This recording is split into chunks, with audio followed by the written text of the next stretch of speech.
Welcome to Intuitive Art Sales. This is the show where I, Jessica Craddock, am going to teach you how to source your art marketing from within. You're going to practice claiming that authentic art business that you want and leading into the most natural way for you to get there. You're going to learn to get connected to your intuition, your confidence, and your community so that you can sell your art consistently while holding strong boundaries on your work-life balance. Hello, I am here with the beautiful Sarah Hodgson Brown, and she is a couple of years into a casual art business, but she is about to jump full on head into doing this full time. So, yay for you. She used to be a wilderness guide as a full-time living, but then she had this traumatic accident. So that's how she kind of got into painting her acrylic and oil landscapes. And that's really her outlet now to help connect people to that bigger power. So I think that's such a beautiful, beautiful thing, Miss Sarah. Thank you. And it says Allie, but that is her wife. And I'm probably going to call you Allie at some point during this. I'll answer to anything. So either way, correct me if I do, please. Okay, so we're going to start off with the vision.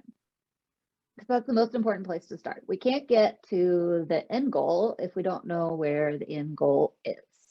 So imagine we're celebrating a year from now because you have like gone full on and you have really done it.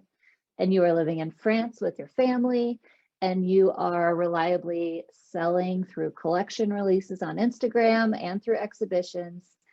And you've got that safety and security and freedom in that financial security. So now you're doing cool projects with cool folks. Tell me some more about all that. Okay. Well, off the top, I would imagine that I'm having the opportunity to paint in plein air. The Alps, like the Alps in Switzerland and France, are something that I've just fallen in love with the first time I saw them. And so in my daydream, I would be taking clients into really special places in the mountains to paint in plein air. And that would be a source of livelihood as well as a reputable way to continue teaching, which is something that I love to do. Yeah, so just combining both of those things and being at a stage where I can not have to worry about filling those seats and that people are seeking me out and interested in doing that.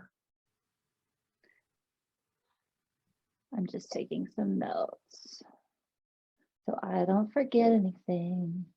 Okay, awesome. So that's interesting because I know that you had said that you have also been a full-time art teacher in the past. And so some people will come in and say, I want to teach, but they don't really mean it. They're just thinking that's a more reliable way to bring in an income, which is why I think it's so important to spend a little bit of time on this vision, because I don't want you to go the wrong direction. But when you said it, I felt that it was coming from a really true and honest place of, I would love to do that. That sounds fantastic.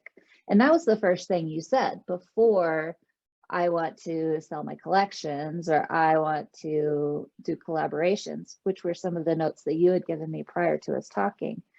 And so it sounds like the thing you're most excited about right this minute is pursuing that. Is that true? Or was that just an addition to what you had said earlier? I think that for me to feel confident financially and in my practice, established practice, I'm making the assumption that I have those things somewhat sorted, for whatever that word is worth, and that the productivity of my painting in and of itself is reliable enough that I am able to then jump back into teaching, because I've just left teaching. I mean, the school year ended, I don't know, 10 minutes ago. And it was daunting for me to say goodbye to my students and to think that something that I spent many, many years crafting, I'm putting aside. So it's not a different direction, but it's like I know how to do both things. And so my priority right now is a painting practice, a productive, like financially secure painting practice. And then I would hope that at that stage, then I can jump kind of forward and also back into bringing this world of teaching kind of with me into the future. Okay, so let me make sure that I understood what you said. You're telling me that you want to paint and sell the paintings first, and then as a result of that, it will be easier for you to get the clients for the teaching spots, and that's the order you would like it to go. Is that correct? Absolutely. Yeah. Okay, good. I just wanted to make sure that that was clear. So I don't want to make this sound like a bad thing, but you are presenting lots of challenges to yourself at once, because you're moving to places where you don't have connections yet, I assume. Is that true? It's true. And kind of changing careers simultaneously. So what I want to do with you for a minute is think, what is it that we already have in place? Because all these things are changing. So what do we have that we can hold on to, that we can kind of ground into and feel secure about? Like, I've already got, and it could be mindset, it could be a collector base on Instagram who is supportive. It could be that skills that you have that you feel really secure in. Like, where can we start? Where can we start building from? Right. Okay. Well, the first thing that comes to mind is that I've left Switzerland, but I have a huge network base there. Okay. And in fact, all the commissions that I've done in the past 2 years have been obviously through people that I've known through work and parents of students and things like that. So that's really surprised me, actually, because that network has slowly grown, like it's expanded, and it's been word of mouth. I didn't do anything to really promote that or make, and so that I have discovered that that is actually a huge asset, and I don't really know how to manage that. Like, I read about things like how to follow up on that line of interest in your work and turn it into a sale when somebody says, yeah, I'd love to buy something, because I get a lot of that. And so it's just happened organically, but I think it's something that if I knew how to, I could, build on that and really, give that a little bit of focus.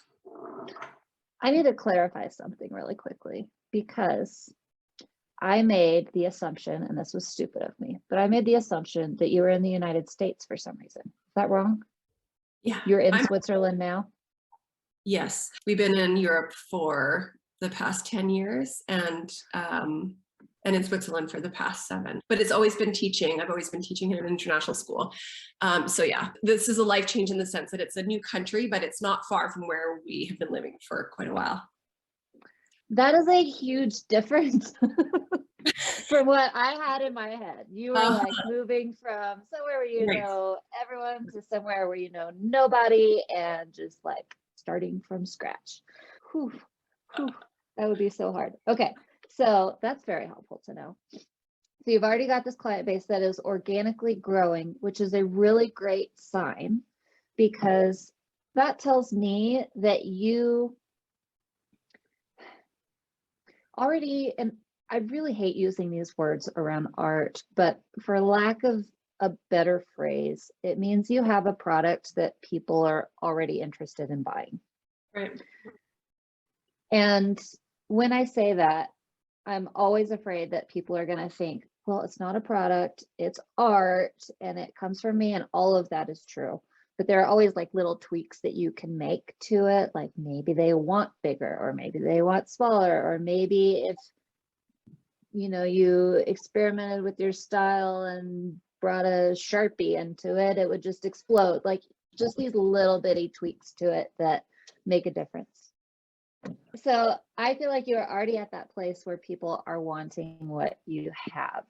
So if that were not the case, if we were really struggling to get interest in it, there would be different advice, but we've got that level. So two things we have going for you so far are you've already got an organically growing client base, not too far from where you're going, and they want what you have. They want your landscape paintings. Anything else you can think of? Maybe do you know what the term limiting beliefs is? Yeah. Any limiting beliefs that you've overcome, that you've been working on, or you've been made aware of, or any strengths in your personality or knowledge or anything like that? Definitely the biggest one that I've been most aware of and working on, which seems like forever, is this idea that if you aren't working every minute of the day, that you will fail, that I will fail. And so that's a huge one for me, because actually I'm big into just finding that place where, and my wife is amazing for this. She's like been this amazing, it's great to be married to somebody that you're like, she's like been a mentor for me.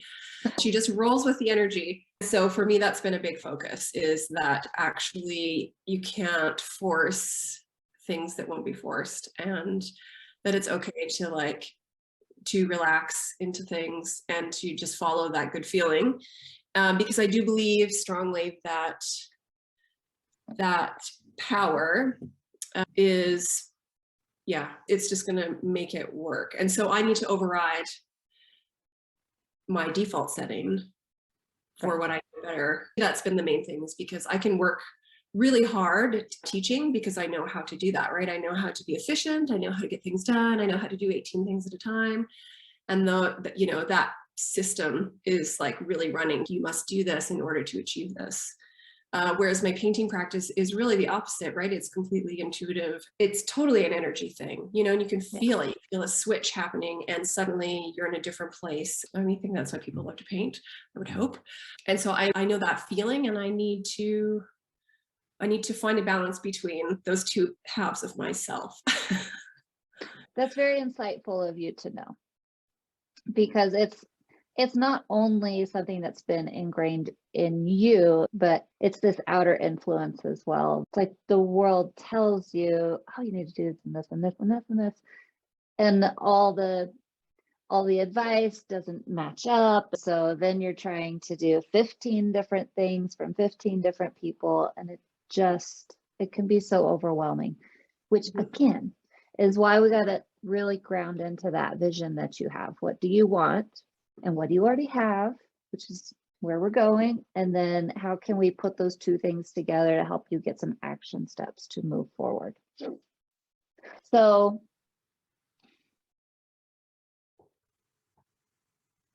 give me just a second. I'm looking at my notes. Will you be going to Switzerland on a regular basis, or is it going to be more of an internet connection moving forward? No, we are 3.5 or 4 hours away from where we used to live. So it's not a huge, for Europeans, that's like gargantuan. But for North Americans, it's like a weekend trip, basically. Right. So I would say, I don't know. The community that we have there has been our family for 7 years. So yeah, I can't say for sure, but it's definitely not a case of like, bye-bye forever kind of a thing. Right. Yeah. We have people that are, like basically family. So I can't see that we are not going to be back there on a regular basis. By regular, I mean, a few times a year, so to speak. So the very, very first thing I would do, and I'm kind of formulating as I go, but is make a list of all of those people in Switzerland who are like family, who have bought art from you in the past, who have shown interest, who you would want to have lunch with, like that whole network, because that's your starting base of your true fans. And I think it's really important, like you said earlier, knowing how to use that client base, or that true fan base, excuse me, that's client is not necessarily accurate there, but to help you grow from where you're at. Because you could just move to somewhere else and just start introducing yourself to people, and that would work. But that's going to take more time, more effort. It's just going to be slightly more difficult. While I'm not saying you shouldn't do that as well, taking the people you already have and helping them, or them helping you make this transition in your life, would be really a great asset for you. So once you have that list, I would take the time to reconnect with all of them. And that could be as simple as a text message, a Instagram DM, a phone call, a going away party. Like, it could even be a mix. So some people you're going to feel comfortable doing this with, and some people you're going to feel comfortable doing that with. Because you want to keep them around you. You don't want them to just float off into, I was going to say the Netherlands, I don't know why, and then just start from scratch. You love these people and they love you. And we don't want to lose that. So once you have this list and you are reconnecting before you leave, you can use the leaving as an excuse. I'm about to move. I just, I wanted to let you know that you're important to me, and I want to keep you in my life. And how are things with you? As simple as that. From there, when it feels good, when it feels comfortable, I would say, as you know, we are moving to France. Do you know anyone that you could introduce me to? I want to start off with, knowing a couple of people, so I don't feel like this stranger all alone. I'm sure I've got my family, but I also need people around me. Do you know anyone that I would love to connect with? My guess is half of the people you ask will know someone who they think, oh yeah, this would be a great fit for Sarah. Let me introduce you. And then you can even be specific about how you want that introduction to be made, depending on where you like to hang out. It could be, can you introduce us on Instagram? Can you send an email to both of us introducing us? And it can be as simple as, so-and-so, you should know Sarah because XYZ. Sarah, you should know so-and-so because of XYZ. I'll let you guys take it from here. Yeah. I think that's going to be a really great starting place. Is that going to get you everything you want more? No, but that's going to get you on your way. And I'm all about finding the very first steps to take, which is what we've talked about at the very beginning. If you know your very specific first steps, you can get moving. If you only look at where you're going, it can be a little bit paralyzing. Yeah. Like, how does this get me here? I can't do this, and so I have to figure out all the steps in between. When you take one step forward, things happen. And I can't tell you what is going to happen. You might meet a gallerist curator who happens to love your work and sells everything for you, and that just took care of all of your problems. It could be that you meet a new best friend who helps introduce you to more people in France. It could be that all of a sudden you have two networks. I can't predict for you exactly what's going to happen, but I can tell you some things will happen. And your job is to look and pay attention and say, what opportunities, what open doors are coming up, what threads can I follow, and use those to find your next steps towards this vision that you painted for me. So my guess is, because you don't have a whole lot of people there yet, you're probably going to want to start looking for people with connections there. Meaning, I call them super connectors. It could be a gallerist, it could be someone who is an interior designer and uses people's work. It could be a shop owner who has their own people. So looking for people who know people, essentially. I have a friend here. I don't know if she's ever going to listen to these, but if she is, hi, Sarah. I have a friend here who I met when I moved here. She was the first person I met. And every single friend that I have here, I think is a result of me knowing her first. I would consider her a super connector. She introduced me to this person, and then this person introduced me to this person, and then she introduced me to this group and this group and this group and this person. And like, that's how I have a network of friends in the place that I live, is because of one person. So it doesn't even take a lot. Yeah. It does take you being open and willing to meet these people and spend time and see if you connect with them, see if you like them. So that's your step one. Okay.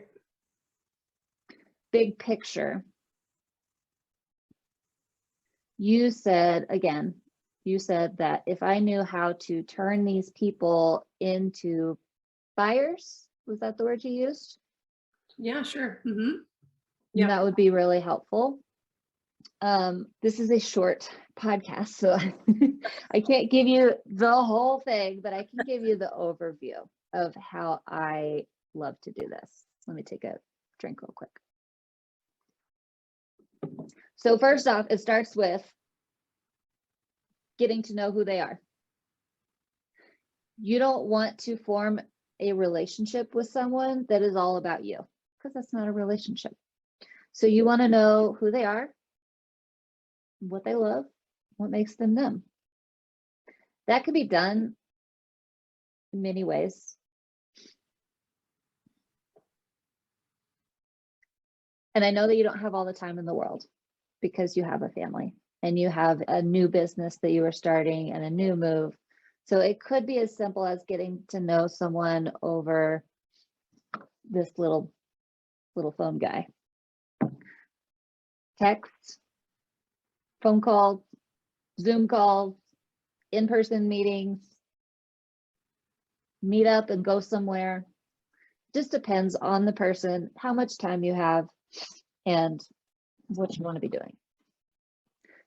The more time you spend with someone, the more you're going to get to know them. So I'm feeling a little bit scattered right now. Hold on. Let me collect my thoughts. Getting to know them and who they are, forming a relationship. Relationship is such a strong word, and it can be a little bit intimidating. Like, I don't know that person. How do I form a relationship with them? It doesn't, it's again, it doesn't start with, how do I form a relationship with them? It starts with, do you want to have coffee? And see where it goes from there. So I'm going to stop for a second. I want to see where your head's at and what questions you're having, and then we can get a little bit more into the how I turn people into customers. But I feel like I need some reflection from you. Where are you feeling like, what is she talking about? Where are you feeling lost? What are you resonating with?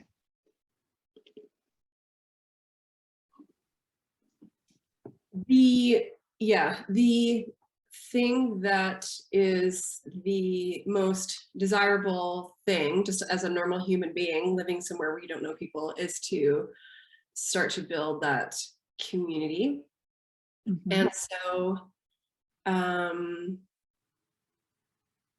having both of those, just having it be something that is an authentic motivation. And I say that like word authentic is a bit weird to use, but I mean it neat in the sense that, let's pretend I'm not even painting, not even trying to sell anything. That's what I would be doing anyway, especially because, I mean, we can get a bit lazy about things like that, because if you have you know, an established community or group of people, or you live not far away from family, then I think it would be more complacent about that. But here, you have to take the initiative. Otherwise you end up knowing nobody, because I don't know anybody, you Yeah. know? So that feels kind of good, because actually it changes it from being a business objective to being something that is happening organically. Not necessarily organically, like you have to be active with it. It's not just going to passively happen to me. But it's something that is like just a normal person would be thinking about doing. Right. And I love you corrected yourself, but I don't think you should have, the authentic. This is an authentic reason to reach out and ask people, hey, can you introduce me to someone? And I'm all about being more authentic. Like, why would I do this as a person anyway? Right. And Yeah. it's really not that hard, but we get in our heads about what are they going to think, and why can't I, and what should I say? And you can almost always make it authentic by thinking about, what is the thing that I want or need, and how can I just be really real about asking for it and saying, hey, I need some help. Mm-hmm. Please help me. And in this instance, you have a really great, obvious reason to do that. I'm moving. I don't know anybody. Help. People love to help. Yeah. No, it's true. Especially if you can make it easy for them. Like, here's how you could introduce us. It would be really, just tell me who they are and then pass it off. Because it's daunting. I mean, that whole idea of just realizing, I mean, connecting those dots of like having what I would consider, for where I'm at right now in my practice, a well-established network of folks that I have sold things to and repeated sales to. And I think I have tended to be like, oh, well, but it's because they know me, as opposed to some stranger being like, yeah, I'll take 10. But just realizing that, yes, like I have realized in the past 2 years that actually it's just based on relationship. People are going to be interested in participating in your story if they know you, if they, yeah. I basically have 3 buckets that I think overlap a lot about why people buy your art. And one of them is because they know you. Like, that's a whole bucket all by itself. So usually this is the one that gets put down and discounted, and I think it's probably the most powerful one. Mm-hmm. So love that bucket. Okay, so thank you for all of that. And I also wanted to point out, you said, even if I wasn't trying to sell, I should do this. Yes. When we put in your words, business objective on things, and yes, we are putting a business objective on it, but how can we try to know how that could help us, and then take that need for it to work that certain way away? Yeah. You know what I mean when I am saying that? Yeah. And I've thought a lot about that too, is like how, because it is that, it's almost like the heart of the thing can't be dressed up as something else, Right. And if I package it like this, then I'm meeting my own need to be like, okay, I'm doing something, I'm businessing, but actually it's not necessary. And I'm at that stage where I realized that's totally not necessary, except the default, like the doer maker person of me knows how to do that. I'm really good at that. I'm really good at being productive and setting goals and like meeting objectives and having a timeline and all that stuff. So I think there's a value to that, but I need to know how to like keep those things clearly distinct from one another. I think it can easily get, for me, they easily get intertwined in a way that, like you say, it's not helping the truth of the thing be what it needs to be. Yeah. And I think that when you put a lot of pressure on something that it has to work, I think that's when it gets really intertwined and can get messier. Right. So let me think, where do we want to go with this? Do we want to go toward what are ways to nurture people towards sales, or how can we create a base of income, like a runway, so that you can have some time to work on this stuff without so much pressure on it? Yeah, definitely the second, I think. So just quickly, but as an example of this past year, in order to get the French visa, I was applying for a special category called the Passeport Talent Visa Artistique, which is, France is amazing. They actually give visas specifically to artists and actors and writers, and it's very cool. Excuse me. Wow. But in order to apply for that, I had to legitimize my practice. And I can do that. I mean, I went to art school, like I have that paper stuff. Yeah. But I hadn't done my work as a business before. And so then I found myself, excuse me, working really hard to paint. You know, I did 2 collections last year. Well, twofold. The first was to be able to start to put into practice my financial projections, which I needed for my visa application. Like I had to have a business plan. And the second one was actually to see, like, will this thing actually fly? You know, if I'm not teaching and I'm actually doing this, you know, and promoting work that isn't sold before it's painted, will it sell? Will it work? And I found that actually that process of doing the doing part wasn't really fun. If I can be honest, it was great to paint, but I wasn't painting for the painting. And I think, you know, in my mind, I don't know enough about it to say much more than in my experience from the past year of doing it that way. It was absolutely like, okay, if this is how it's going to be, then I guess that's just how it's going to be. Maybe this is what it's like to be a working artist, is to be just like, now I'm doing another one and I got to get back to, you know, making another one. And if that's what it is, then that is okay. But I just don't know, you know, and it felt like work. I mean, I also had a lot on my plate. I also was doing a full-time job and had a new baby. So I don't know if my perspective was, you know, I know that my perspective wasn't. Here's my take on it. It may be that as you get started, because the position that you are currently in is, and now I have to make money, ready, go. Yeah. And so it might start off where it's more of a job. Our goal is to move it into where it's more of that, I want to do what I want to do, paint what I want to paint.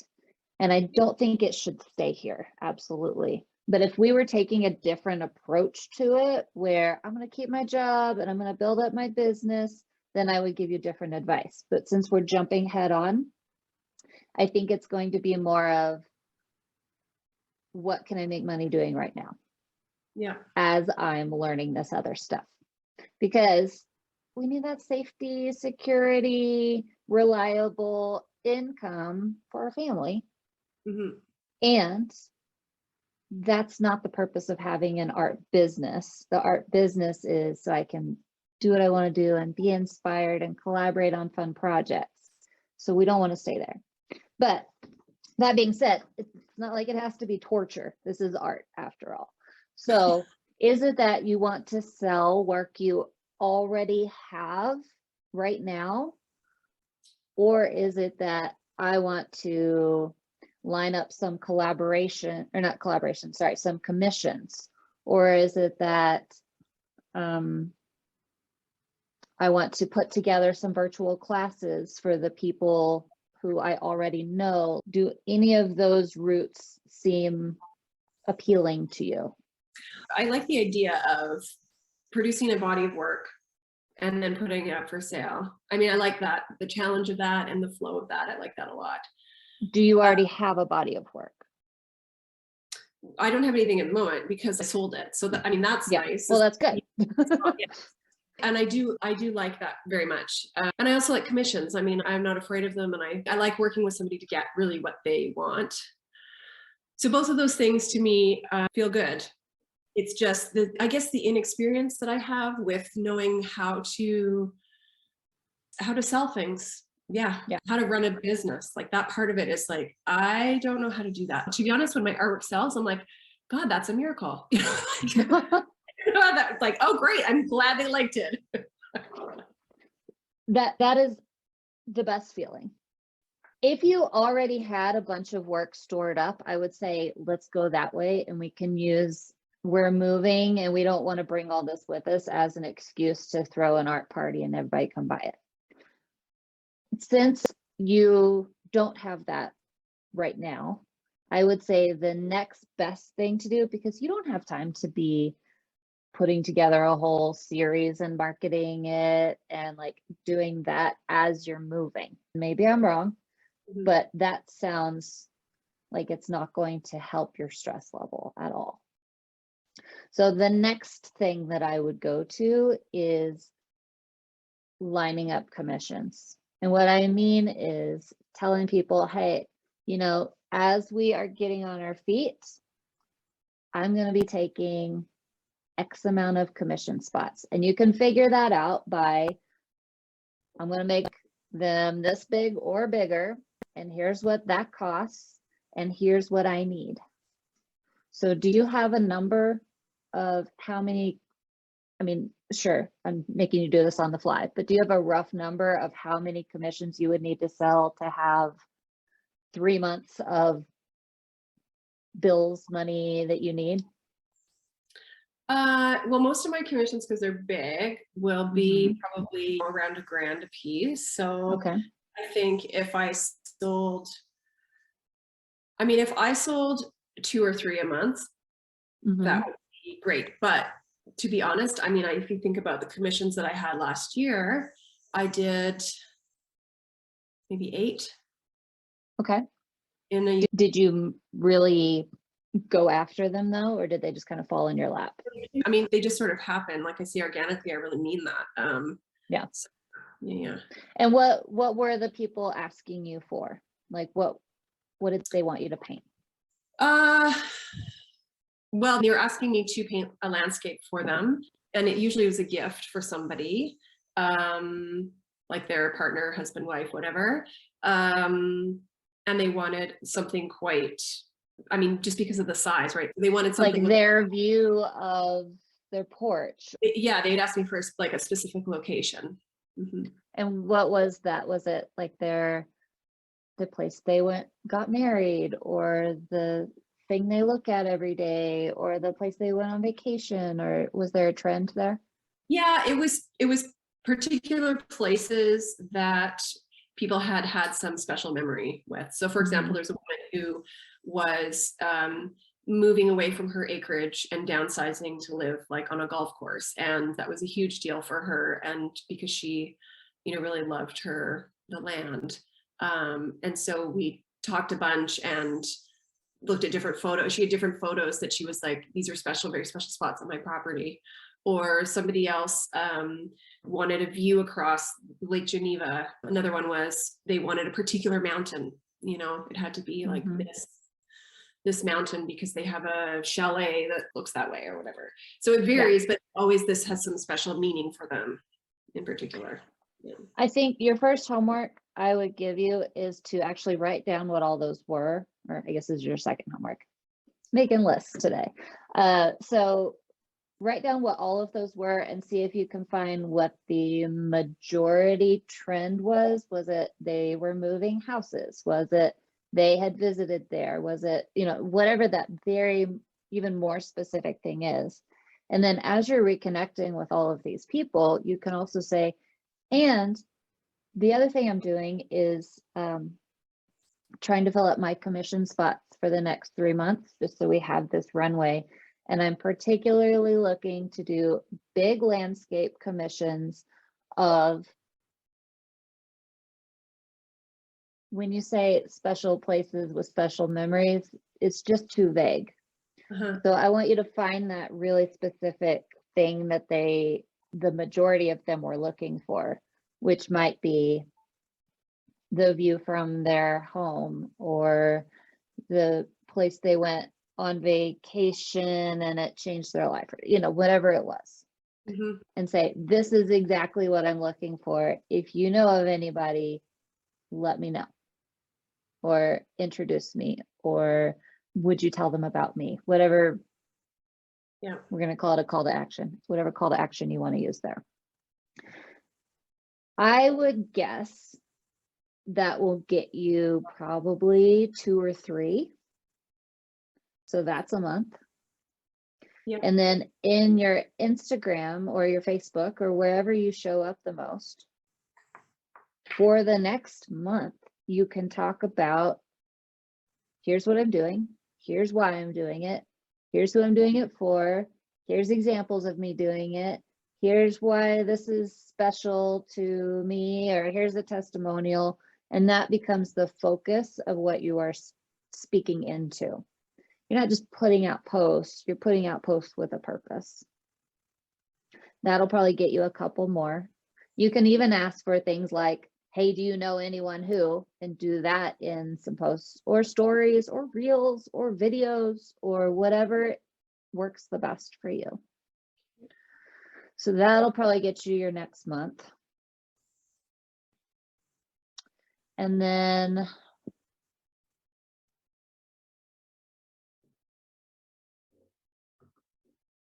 the other thing I might do is reach out to your past clients and ask them specifically for, do you know anybody who would want that? And share your reason. We're moving to France. You know, I'm quitting my job. I am creating an income, you don't use my words, use yours, but I'm creating this income runway for a family as I get my practice going there. So this is what I'm looking for right now. Do you know anybody? How does that feel for you? Yeah, I like the telling them why thing, because I'm actually, you know, I don't know, maybe other people are like this too. I feel like I can be quite cagey about my motivations because I don't know why, actually. Just being It's upfront. normal. This is why I'm asking what I'm asking. Yeah. Okay. I like it. Here's your basically 3-month game plan. You're getting introductions to start building your network over there. You're asking for commissions very specifically. You're executing those commissions as you're moving, and you probably don't have a whole lot of wiggle room for other things. So what you could even do is say, as you're booking these out, you said you're moving in August. So August 15th is my first one. When you book, you get this slot. August 30th to whatever is this slot. So you can just like give people slots going down the road. So you know, some of them won't be delivered for several months. Yeah. But that gives you a little bit of space to also be painting, creating that collection that you want to be doing. And so you're kind of doing 2 things at once, but neither one is taking over your life. Giving both of them some space. Mm-hmm. I have a question about that because I've tried that in the past. Like I had, I don't know, maybe 3 or 4 people. It was just kind of coincidental, but they're like, oh yeah, I would love to get you to paint something for my wife or whatever. And then, you know, I didn't hear from them. And I sent a follow-up to everybody who had expressed interest in an email. And I just said, hey, I just want to know if you're still interested, just let me know because things are filling up, which is the truth. I mean, I've still got 4 paintings that I need to do by the end of sort of the autumn. And so I just said, like, listen, you know, just so you're not waiting for half a year to get your artwork. If you're interested, and it was just radio silence. And so I just don't know, you know, like I've done that to people. I'm like, hey, ask my friend, hey, you want to come over? We like take some photos of this and this and this. And then I just don't follow up because I'm busy or whatever it is. And Right. So I know that it's just like life has happened, but I also don't want to be that person who's like, hello.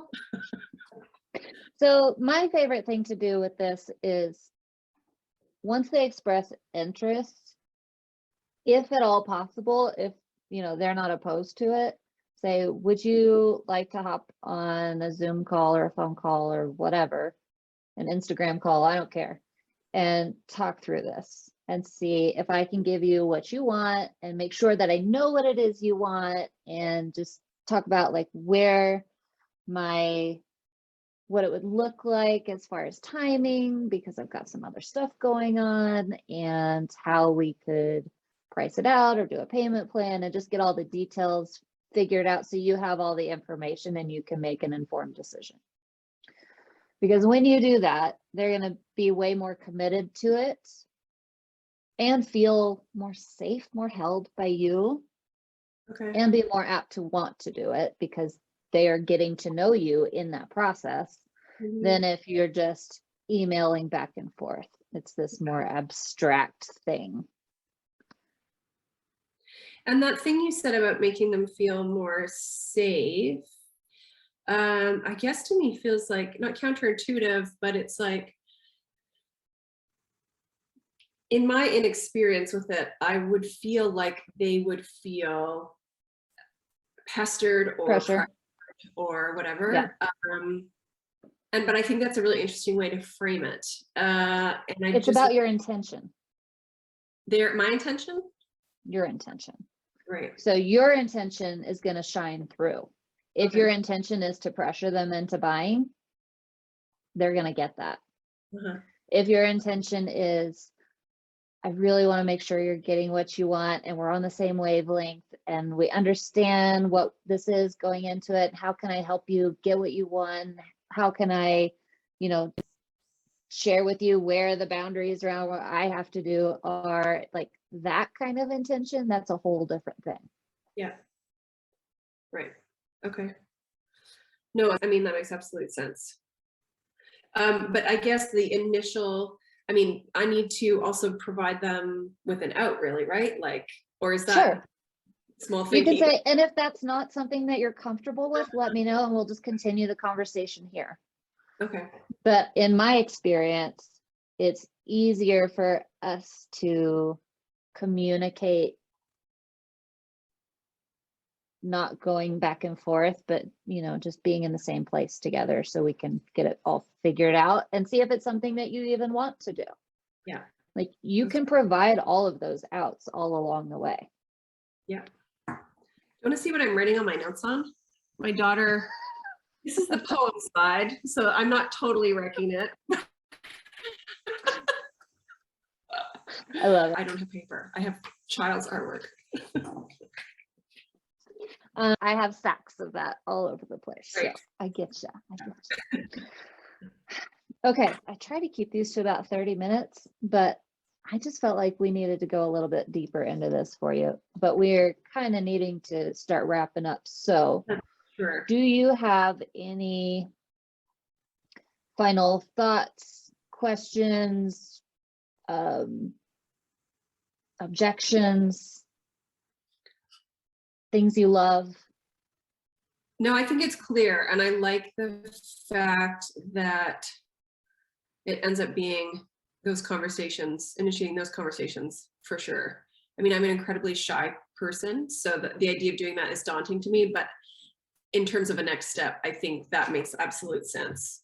And like I said before, just telling them your reason is, if it's the truth, then,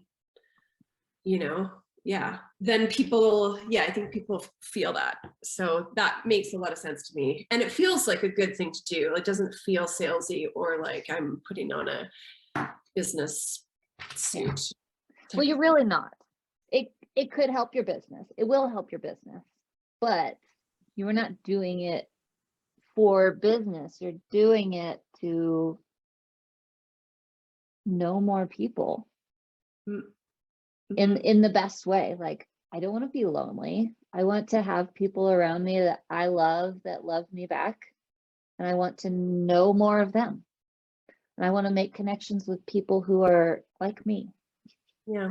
And I don't say that in a excluding way, but more of a energy for you sort of way. Like, I am also an introvert. And if I try to give my energy to everyone, it's exhausting and I don't want to do it. And I will go hide in a corner. But if I know I'm going to connect with this person in some way, and I just need to see if it could go further, but I already have an inkling that it's going to feel good, then I'm willing to go do it. If I already have an inkling it's going to feel bad, I'm going to make up an excuse not to do it. But we're following the good feelings. Yeah. No, definitely. Perfect. Okay, well, Sarah, I don't think I called you Allie a single time. You didn't. Well done. Thank you. Well, I need to meet her someday. And I want to know, where can people get more of Sarah if they want to go see what you're about? Probably just my Instagram handle would be the best one, or my website. Would you spell those out for me? I surely can. So the Instagram is just Sarah Hodgson, SarahHodgson, ART. And it's the same thing for my website. It's just .com. Perfect. Okay. Thank you so much. This was fun. Yeah, it was lovely with you. Thank you for all of your insight. And it's, I like how the word triage comes to mind. Again, I'm not sure if that's the right one. Probably it isn't, but like, it's super, scaffolded into like easy things to bite off. Good. That is great feedback. And I love to hear that because that is my goal. So thank you for letting me know that worked. Good. And I hope you find a moment to make it to the Celtic Festival. Oh, thank you. My family's about to go to the Celtic Festival. So yeah, that'll be fun. All right. Well, it was lovely seeing you, meeting you, and I hope to talk to you again soon. Let me know how everything's going. I will. Okay, lovely. Thank you so much for your time and insight. Thank Okay. you. Bye. Thank you so much for listening to this episode. If you haven't yet, be sure to hit subscribe so that you can get new episodes loaded straight onto your phone as soon as they're ready. And as an added bonus, when you subscribe, it helps other artists find this advice so we can learn how to make our art more valuable as a community. What could be better than that? And be sure to say hello and let me know you've been listening over on Instagram. My handle is @ArtistMarketCo. I would love to hear from you.